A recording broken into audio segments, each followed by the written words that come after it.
This next one, by another Isaac, that is for basically anyone who has siblings can probably relate to this. Now, this bio has big words in it, which I'm going to struggle with, and that's not a fault of anyone's. That's me. So, hi, I'm Isaac Barker, a recent graduate of the IB program and still trying to search for my writing voice. I've tried my hand at poetry, short stories, larger fiction essays, and won't stop. I'm influenced by philosophical activity of all kinds in the moral, existential, and epistemological spheres. The moral, existential... Wait. I love inviting people to think deeply about certain prompts within these spheres, or have the ability to simply relax and enjoy it. Please welcome with me Isaac Barker.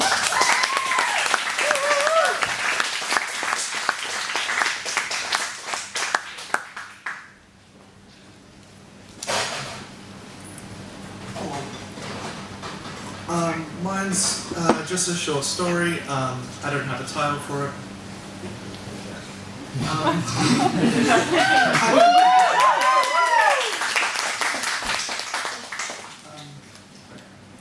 Our dining table has 6 seats, but the seat opposite the head of the table is broken. The front left leg is almost split down the middle, but we leave it there regardless.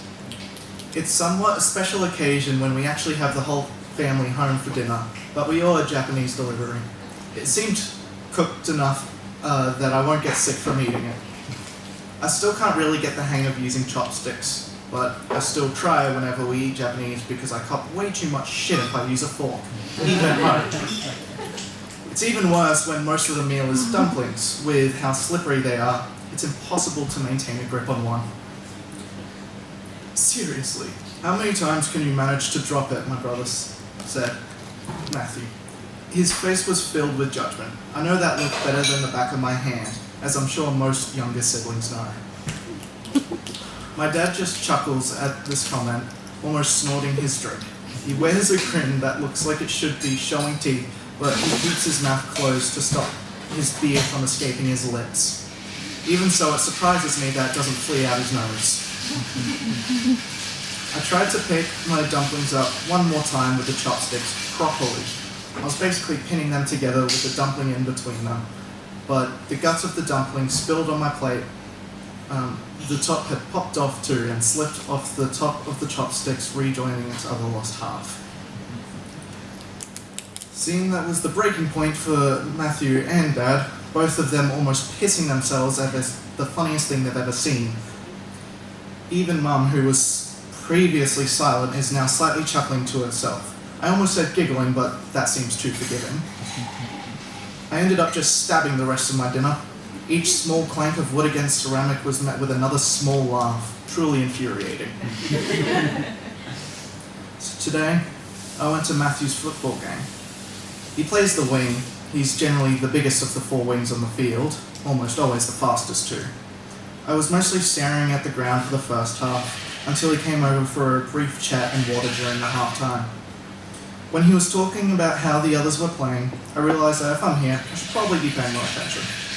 But I don't think he knows too much anyway. He'd only dropped the ball a few times. His team would talk briefly, then move on with the game. That was until about 5 minutes left in the game. His team had the ball. They were running the ball from the centre left out to the right. Matthew, on the right wing, was a fair bit behind the rest of his team, but by the time the ball was reaching his side, he had caught up. Running onto it, it was passed out to him. He had it in his grasp. He leaned back a bit to compensate for him travelling faster than the ball, and it bounced off his chest, rolled to his legs, and it tumbled forwards. I couldn't see him too well, but I almost heard him gritting his teeth. The other team got the ball. Nothing really exciting happened after that. I wasn't keeping track of the score at that time either.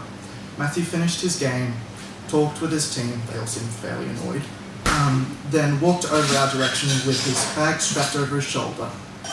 He had a kind of half smile on. He reached us and talked to our dad for a minute. I don't know what they were talking about, I wasn't paying attention. But the moment they finished, I said to him, "How many times can you manage to drop it?" Parents were not happy at all. Fucking bullshit.